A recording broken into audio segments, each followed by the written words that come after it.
রাস্তায় ওদের গায়ে হাত তোলা হইতেছে, কারো মাথা ফাইটা যেতেছে, তখন আমার আর কি মনে হইতেছে যে আমার কিছু একটা করা উচিত। তো আমার বাবা একজন আর কি, আমার বাবা রাজনীতিকের সাথে জড়িত ছিল, সেই সুবাদে অনেক স্কুল কলেজের সাথে ভালো পরিচয় ছিল। তো সব স্কুলের টিচারদের সাথে কথা বলে, আমাদের ওইখানে 6-7টা কলেজ আছে, ওইখানে সবার সাথে কথা বলে আমরা একটা 18 তারিখ সকাল 10টা বাজে আমার কলেজের সামনে একটা আন্দোলনের স্পট দিই আমরা, ওইখানে আমাদের আর কি রোড ব্লক করার কথা হয়। তো ওই সময় আওয়ামী লীগের কিছু আমাদের গ্রুপে, আমার একটা গ্রুপ ছিল, ওই গ্রুপের মধ্যে 2000+ স্টুডেন্ট ছিল। ওইখানে আওয়ামী লীগের কিছু মানুষ ছিল, ওইখান থেকে কথা লিক হয়ে যায়। তো আমাদের এখানকার সাবেক যে এমপি ছিল আওয়ামী লীগের, উনি ওনার থানায় বলে ওই 17 তারিখে রাত্র 11টা বাজে আমার বাসায় পুলিশ পাঠায়। তো আমরা ভাবি যে আমার বাবাকে ধরতে আসছে, কিন্তু আমাকে যে ধরতে আসছে এটা আমি বুঝতে পারি নাই।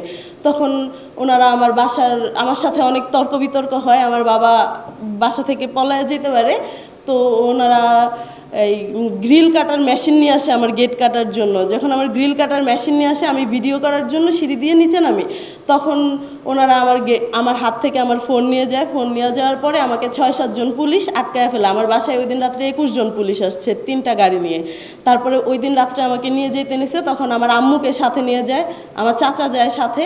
আমাকে থানায় 2 দিন আটকায় রাখে, থানার জেলখানার মধ্যে। ওইখানে নিয়ে আমাকে ওনাদের কথার মাধ্যমে নানান মানসিক টর্চার করে। ওই শেখ হাসিনা আমাদের মা, আমরা মায়ের বিরুদ্ধে আন্দোলন করতেছি, দেশের মা উনি। তো আমাকে নানান কথার মাধ্যমে আমাকে টর্চার করা হয়। তখন আমি তাদের যে তখন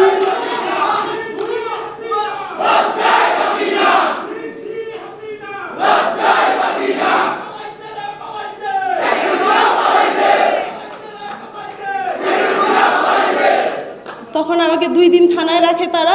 2 দিন থানায় রাখার পর 3য় দিন বিকেলবেলা আমাকে কোর্টে পাঠায়, মুন্সিগঞ্জ, আমাদের কোর্ট মুন্সিগঞ্জ, আমাকে মুন্সিগঞ্জ পাঠায়। তখন ওইখানে আমাকে গারদে রাখে সারাদিন। তারপরে আমাকে জামিনের কোনো ব্যবস্থা করা হয় না। তারপরে আমার বাবা সবার সাথে যোগাযোগের মাধ্যমে রাত্রে 9:30 বাজে স্পেশাল কোর্ট বসায় আমাকে ওইখান থেকে নিয়ে আসে। আসার পরে আমার নামে 6টা মামলা হয়েছে, আরেকটা এক্সট্রা মামলা, 7টা মামলা হয়েছে টোটাল আমার নামে। তারপরে আমাকে ওইখান থেকে একটা মামলায় জামিন দিয়ে ওনারা আর কি আমাদের বলে দিছে যে আমরা যাতে ওইখানে আমার বাসায় যাতে আমি আর না থাকি, আমার বাসায় থাকলে আমাকে আবার ধরবে। তখন আমি ঢাকা আমার এক আত্মীয়র বাসায় চলে আসি। এখানে আসার পর আমি মহানগর কলেজে আগে পড়াশোনা করতাম, এটা একটা মহিলা কলেজ।